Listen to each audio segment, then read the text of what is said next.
হে মানুষেরা, তোমরা তোমাদের প্রভু আল্লাহকে ভয় করো, কারণ কিয়ামতের যে ভূকম্পন হবে, জালজালাতাস সাআহ, শাইউন আযীম, কল্পনাও করতে পারবে না এটা কত মারাত্মক, কত বিশাল হবে। সবকিছু ধ্বংস হয়ে যাবে, কিচ্ছু থাকবে না। وتكون الجبال كالعهن المنفوش, পাহাড়গুলো তুলার মতো উঠতে থাকবে, উঠতে থাকবে। তারাগুলো ঝরে ঝরে আকাশ থেকে পড়ে যাবে, আকাশ ভেঙে খান খান হয়ে জমিনের উপর পড়তে থাকবে। কঠিন ভূকম্পন আসছে। এই ছোট ছোট ভূকম্পনগুলো, ওই কঠিন ভূকম্পনের প্রতি মানুষ যেন বিশ্বাস স্থাপন করে। সারা পৃথিবী মিলে জমিন নাড়াইতে পারবে না, জমিন নাড়ান কে? আল্লাহ। আমরা যেন এটা বিশ্বাস করি। কঠিন ভূকম্পন হবে। يوم ترونها تذهل كل مرضعة عما أرضعت وتضع كل ذات حمل حملها وترى الناس سكارى وما هم بسكارى ولكن عذاب الله شديد। ভূকম্পন এত মারাত্মক, সেদিন মা তার সন্তানকে ভুলে যাবে। মা তার সন্তানকে নিজের জানের চেয়েও বেশি ভালোবাসে, কিন্তু ওই মা, দুধ পানকারিনী মা, তার দুগ্ধপোষ্য সন্তানকে ভুলে যাবে। وتضع كل ذات حمل حملها, পেটে বাচ্চা যাদের গর্ভবতী, ওই মারা ভয়ের চোটে গর্ভপাত করে দিবে। وترى الناس سكارى, মানুষকে আপনি দেখবেন মানুষ মাতাল। وما هم بسكارى, আসলে কেউ মাতাল না। ولكن عذاب الله شديد, আল্লাহর কঠিন আযাব দেখে, ভূকম্পন দেখে সবাই মাতাল হয়ে যাবে। দেখছেন না, চিৎকার করতে করতে সবাই রাস্তায় বের হয়ে গেছে। যাওয়ার কোনো পথ কিন্তু নাই। যাওয়ার পথ আছে? বিশেষ করে ঢাকাবাসীর কোথাও পালানোর জায়গা আছে? কোথাও যাওয়ার জায়গা নেই।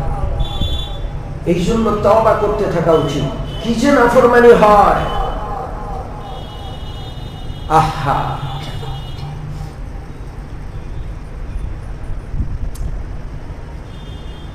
আমাদের মসজিদ উত্তরায়, মসজিদের পাশে কবরস্থান। ওই কবরস্থানের মালিক যারা যারা মসজিদ এর জায়গা দিয়েছে, কবরস্থানের পারিবারিক কবরস্থানের জায়গা রাখছে, কবরস্থানের আরেক পাশে স্কুল করে দিছে তারা। হাই স্কুল, প্রাইমারি স্কুল, দুইটা স্কুলের জায়গা তারা দিয়েছে। কত বড় বিশাল দানশীলতা! যারা দিয়েছেন তাদের অনেকেই মরে গেছেন, কবরে শুয়ে আছে। গত 4-5 দিন আগে, নভেম্বর মাস চলছে, স্কুলে গানের আয়োজন। কিসের আয়োজন? জোরে বলেন। ছেলে আর মেয়ে নাচতেছে। আমি দেখতে পাচ্ছি ছেলেরা রিকশায় করে, ছোট্ট পিকআপে করে, ডেক সেট, সাউন্ড বক্স এনে এনে স্কুলে নামাচ্ছে। আরো জোরে গানের আওয়াজ লাগবে, জমছে না।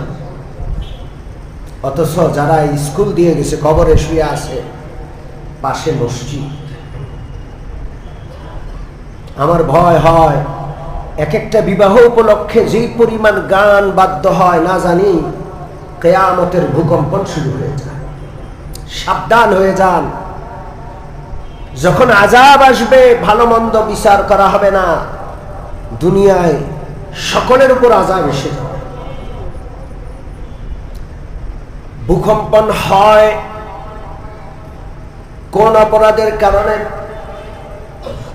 আল্লাহ রাসূল সাল্লাল্লাহু আলাইহি ওয়াসাল্লাম বলেন, ভূকম্পন হয় নাচ গানের কারণে, গানের কারণে, নাচের কারণে। কিসের কারণে?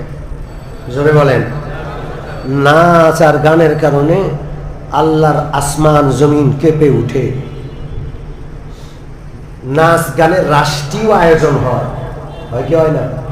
ওয়াজ মাহফিল রাষ্ট্রীয় আয়োজনে হয়, ভালো কাজ হবে না। রাষ্ট্রীয় আয়োজনে ওয়াজ মাহফিল হবে না, ভালো কাজ হবে না। রাষ্ট্রীয় আয়োজনে হবে সাংস্কৃতিক অনুষ্ঠান নামে অসাংস্কৃতিক অসভ্যতা। গত কয়েকদিন আগে স্টেডিয়ামে হয়েছিল, বাইতুল মুকাররম পাশে। স্টেডিয়ামের গানের আওয়াজে বাইতুল মুকাররমের ইটগুলো কাঁপছিল। বলে দেওয়া হয়েছিল আজান যেন আস্তে দেওয়া হয়, আজানের মাইক যেন কমায় দেওয়া হয়, গানের ডিস্টার্ব না হয়। বই মেলা ছিল, ইসলামিক বই মেলা, ওইটা বন্ধ করে দিছে। গানের নিরাপত্তার জন্য বই মেলা বন্ধ। এগুলো বন্ধ করুন, না হয় এই গোটা ঢাকা শহর ধ্বংস হতে 1 মিনিট লাগবে না। 1 মিনিট। লক্ষ লক্ষ মানুষের লাশের সারি পড়তে 1 মিনিট লাগবে না। গান শুনবো না তো ইনশাআল্লাহ? জোরে বলেন। আমাদের এই মুসল্লিরা যদি গান না শোনার নিয়ত করে, আল্লাহর রহমত হবে। এখানে হাজার হাজার মানুষ আছে, অনেকে আছে এখান থেকে বের হয়ে গান শুনে, কানে ইয়ারফোন লাগায় গান শুনে, আছে না নাই? ঘুম আসে না, গান চালায় ঘুম যায়। যার অন্তরে গান ভালো লাগবে, তার অন্তর থেকে আল্লাহর কালামের স্বাদ আর মজা আল্লাহ উঠায় নেবেন। আপনি গান শুনবেন না, আপনি তিলাওয়াত শুনবেন। শত শত কারির তিলাওয়াত আছে, এক একজনের তিলাওয়াত শুনলে দিল ঠান্ডা হয়ে যায়। ঠিক কি ঠিক না? শত শত আল্লাহওয়ালা আলেমের বয়ান আছে, ওয়াজ আছে, শুনে না। আর আজকাল ইসলামী সঙ্গীতের নামে অসংখ্য ভালো ভালো সঙ্গীত আছে, সেগুলো শুনেন। আল্লাহর রাস্তে গান শুনবেন না, আল্লাহর রাস্তে নাফরমানি করবেন না, যেই নাফরমানির কারণে ভূকম্পন আসে। অমুমিন মুসলমান, গত 2 দিন আগে বা 1 দিন আগের ঘটনা, ভিয়েতনামের একটা অঞ্চলে হঠাৎ করে এমন মহাপ্লাবন, কোন প্রকারের সরকারি বার্তা নাই, কিচ্ছু নাই, হঠাৎ করে বৃষ্টি হলো আর পুরা শহর ভাসিয়ে নিয়ে গেল। 1-2 দিন আগের ঘটনা, আমরা জানিও না। ভিয়েতনামের একটা অঞ্চল, হেলিকপ্টার দিয়েও মানুষ উদ্ধার করা যাচ্ছে না, এমন কঠিন। মানুষ বুঝে নাই, রাষ্ট্র বুঝে নাই যে রাষ্ট্রের উপর এত বড় মুসিবত আসছে। আবহাওয়ার পূর্ব আভাসও দেওয়ার সময় পায় নাই। আল্লাহ তাআলা সবকিছুর মালিক। একটা অঞ্চলকে আল্লাহ যেমন আবাদ করেছেন হাজার হাজার শত শত বছর যাবত, ওই অঞ্চলকে মাটির সাথে মিশিয়ে দিতে আল্লাহর 1 মিনিট লাগবে না। আপনি গিয়ে দেখেন, এই গত 2 মাস আগে পাকিস্তানে যেই বিশাল বন্যা হয়েছে, 100 বৎসরের শহর পাথরের নিচে চাপা পড়ে গেছে। এখন আর সেখানে কোনো মানুষ নাই, মানবতা নাই, মানুষ থাকার উপযুক্ত না সেই জায়গা। শত শত বছর মানুষ ছিল, এখন খালি, সব মাটির নিচে চাপা পড়ে গেছে। এই বুড়িগঙ্গার তীর ঘেঁষে শত শত বৎসরের সভ্যতা, নাচ গান, আল্লাহর অবাধ্যতা নাফরমানি করবেন, সব মাটির সাথে মিশিয়ে দিবে। সতর্ক হন, তওবা করুন। রাজি আছেন তো ইনশাআল্লাহ?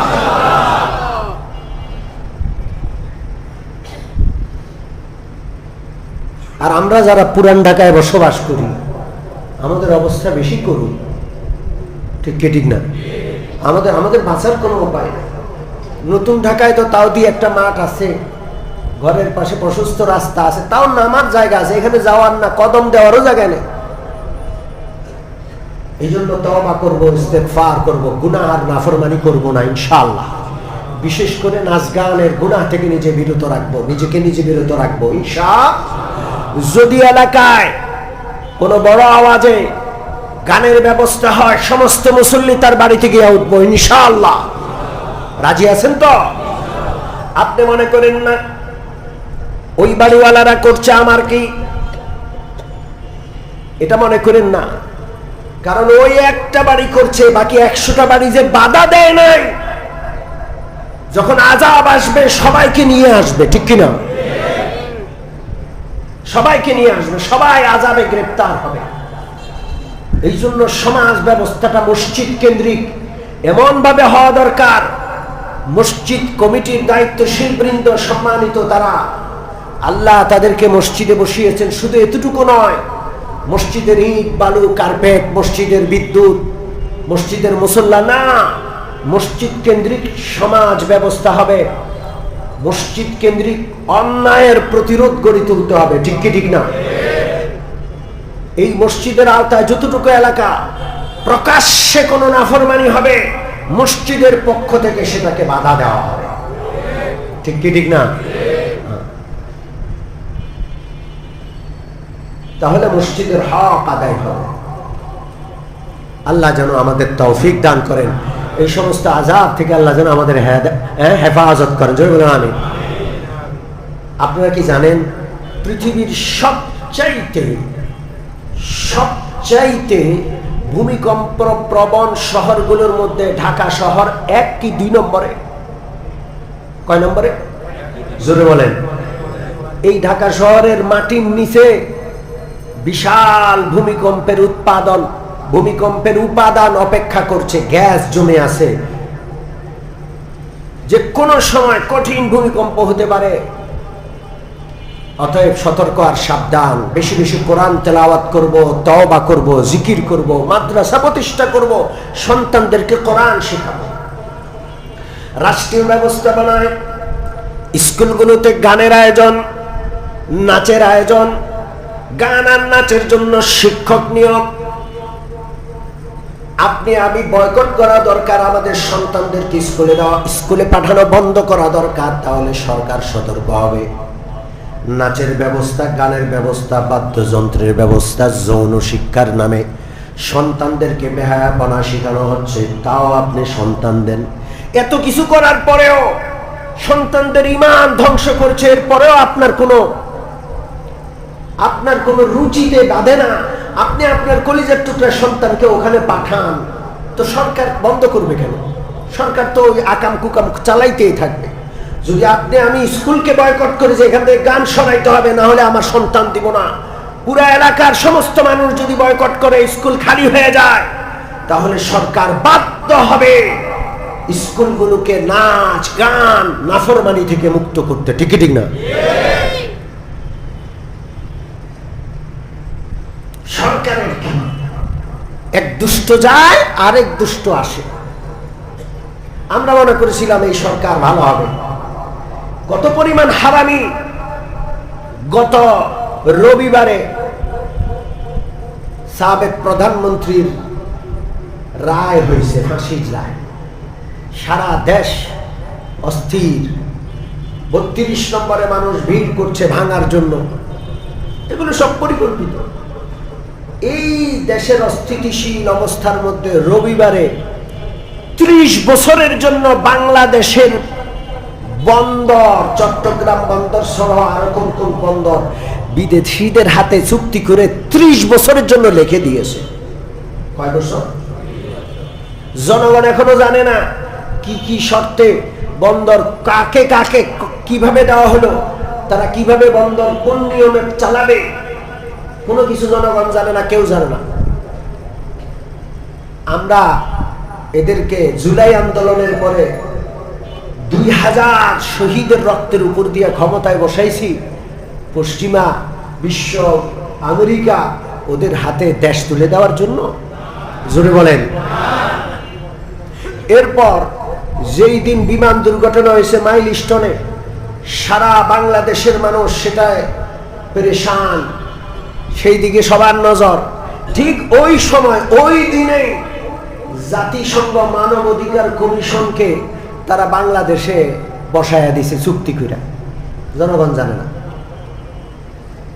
আল্লাহ জানে। সামনে আর 2 মাস আছে নির্বাচনের, কি যে আকাম কুকাম করে না জানি। পার্বত্য চট্টগ্রাম, সেন্ট মার্টিন দ্বীপ আমেরিকার হাতে তুলে দেয়।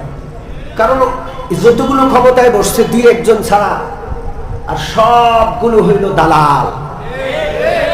ঠিক না? এরা সুশীল, এরা বিভিন্ন মানবাধিকার সংস্থার কর্মী, এরা নিজের বিবেক বুদ্ধি টাকার বিনিময়ে বিক্রি করে খায়। এরা যার খায় তার কথা কয়, পশ্চিমাদের নুন খায়। এই দেশে পশ্চিমাদের এজেন্ডা বাস্তবায়ন করা এদের স্বপ্ন। এদেরকে আমরা দুর্ভাগ্যজনকভাবে ক্ষমতায় বসাইছি। আল্লাহ আমাদেরকে মাফ করেন, এদেরকে হেদায়েত করেন। জোরে বলেন আমিন।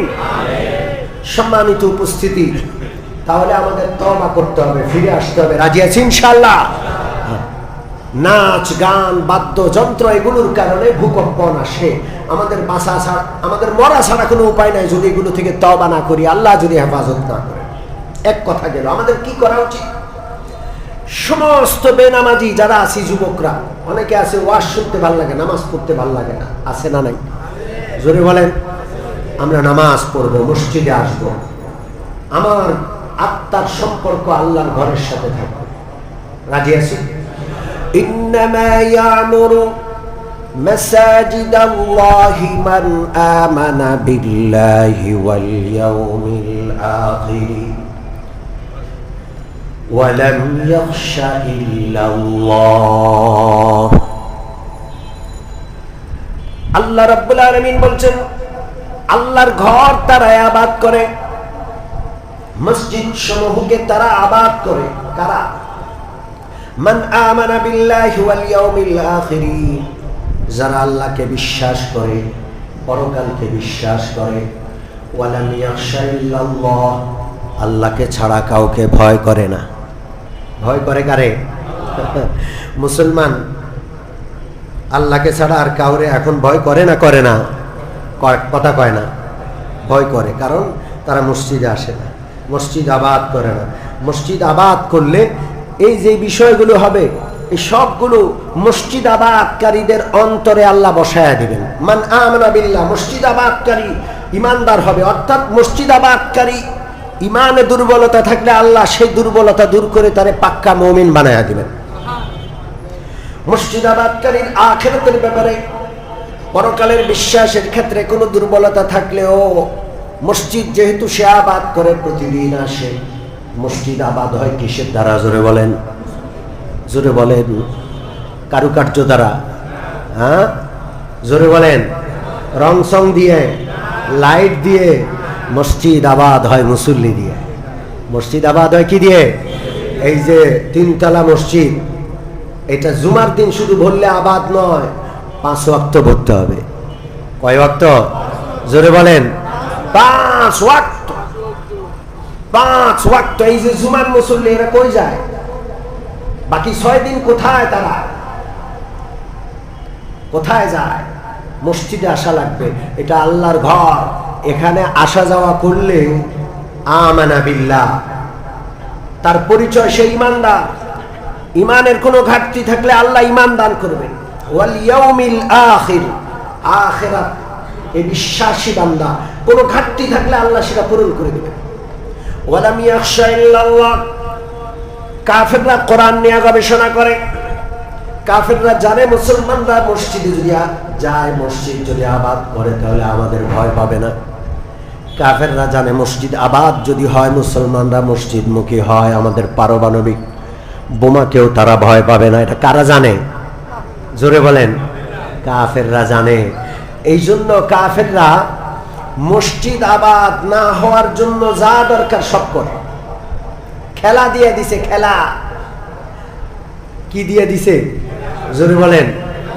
আমি শুনলাম, আশ্চর্য হয়ে গেছি যে স্টেডিয়ামে ভারত বাংলাদেশের কাছে হাসছে, এই জন্য নারায়ে তাকবীরের স্লোগান দিছে। দেখছেন আপনারা? কথা কয় না।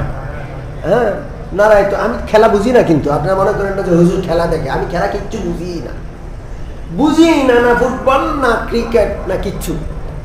আমার বাবা তো ছোটবেলায় খেলতেই দিতেন না, বলছেন না খেলাধুলা নাই, ব্যায়াম ট্যায়াম আছে, কিন্তু খেলাধুলা যেই নিয়মে খেলাধুলা চলতেছে, এই খেলায় একটা নেশা। এই খেলা মানুষকে নামাজ, রোজা, আল্লাহ, রসুল, আখেরাত, পরকাল, দুনিয়া থেকেও গাফেল করে। যেটি খেলার পাগল, এটি টাকাও কামাই করে না। এত একটা বাজে জিনিস। তো বলছিলাম মসজিদ ফাঁকা আর নারায়ে তাকবীর দিচ্ছে কোথায়? খেলার মাঠে। আচ্ছা, বাংলাদেশ মনে করেন খেলায় সারা বিশ্বের উপর বিজয়ী হলো, এই বিজয়ের আল্লাহর কাছে কোনো দাম আছে? তো স্টেডিয়ামে বসে নারায়ে তাকবীর দিয়ে কি ফায়দা? হ্যাঁ, কি ফায়দা নারায়ে তাকবীর দিয়া? মসজিদ আবাদ করতে হবে। কি আবাদ করতে হবে? জোরে বলেন, কি আবাদ করতে হবে? মসজিদ আবাদ করতে হবে। আল্লাহ যেন তৌফিক দান করেন।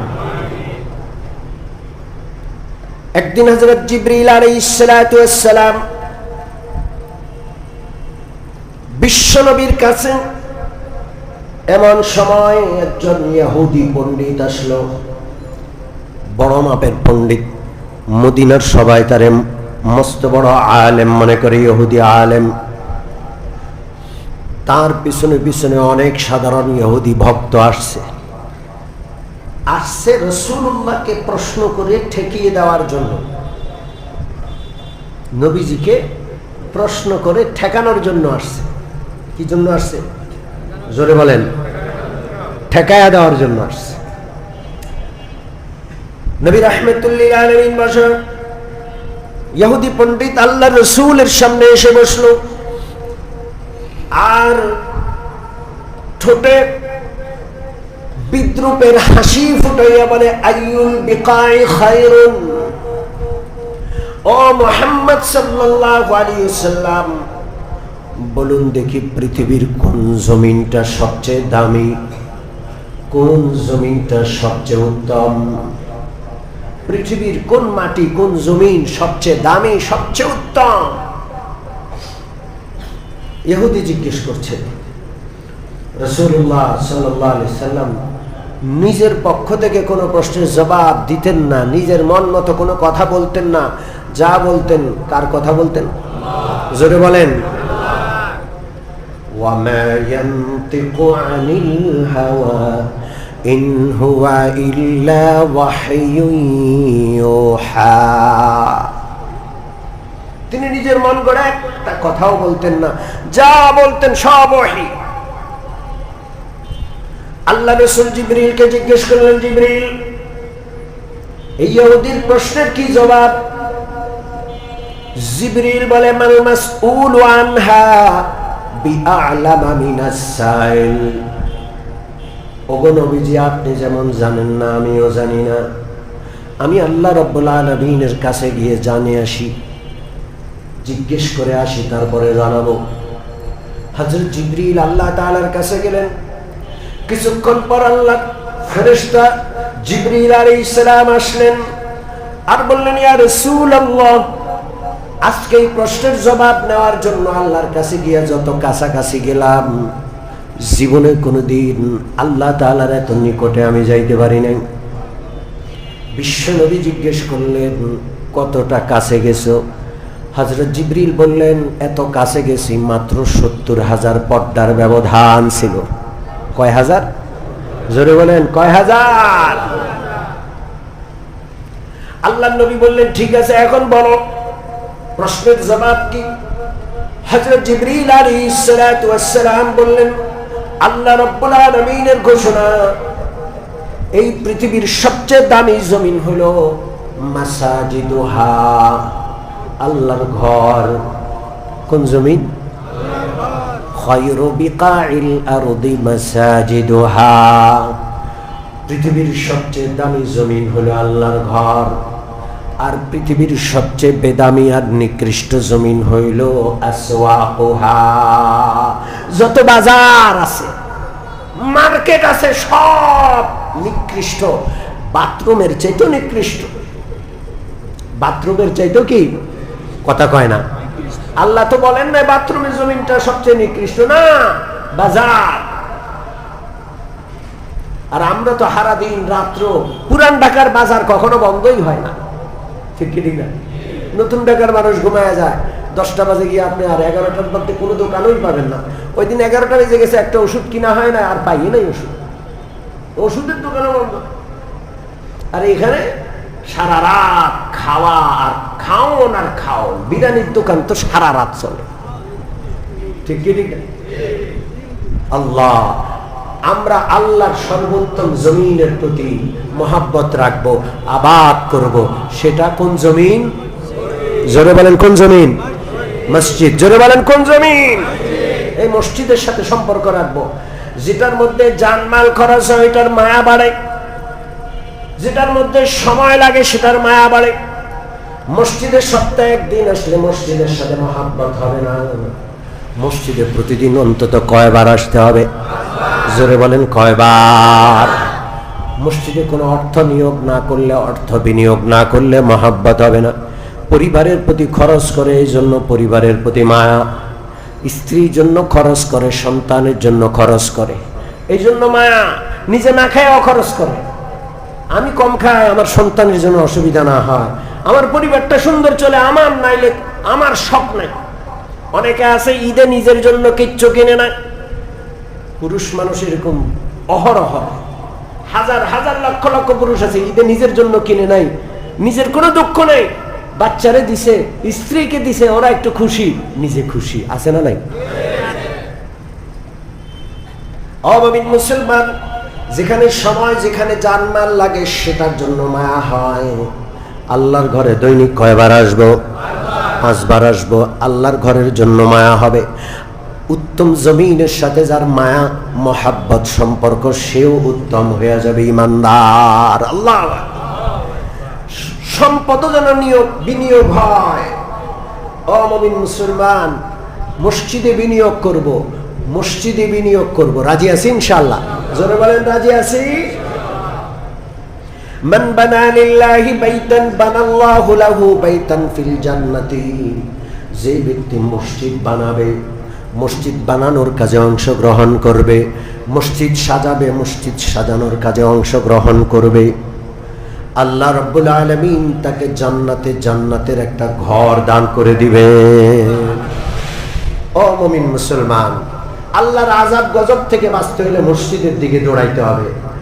একটা কথা মানুষ বলছে না এক সময়, মোল্লার দৌড় মসজিদ পর্যন্ত। আরে যার দৌড় মসজিদ পর্যন্ত, তার দৌড় আল্লাহ পর্যন্ত হয়ে যাবে।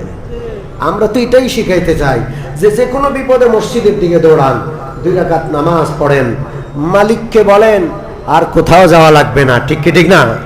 আচ্ছা, যারা মসজিদের দিকে দৌড়ায় না, তারা কোথায় গিয়ে সমাধান করে বলেন তো দেখি? কোথায় যায়? থানায়, কোর্টে, আদালতে? ওখানে কি সমস্যার সমাধান হয় না সমস্যা আরো বাধে? জোরে কন। এই জন্য দৌড় মসজিদ পর্যন্ত রাখবেন। আমাদেরকে ঠাট্টা মস্কারি করে নয়, বরং এটা সত্য বানায়া দেন আল্লাহ। জোরে বলেন আমিন। আমরা যেন মসজিদ পর্যন্তই দৌড়াই, মসজিদের দিকে যেন দৌড়াই আসি, আল্লাহ কবুল করেন। এখন আসেন, এই মসজিদের সাথে সম্পর্ক করতে হলে, উত্তম জায়গার সাথে সম্পর্ক করতে হলে সময় যেমন দিতে হবে, কিছু অর্থ দিতে হবে। আমরা গত 2 সপ্তাহ যাবত আপনাদেরকে ঘোষণা করেছি যে আমাদের কার্পেট দরকার। শীত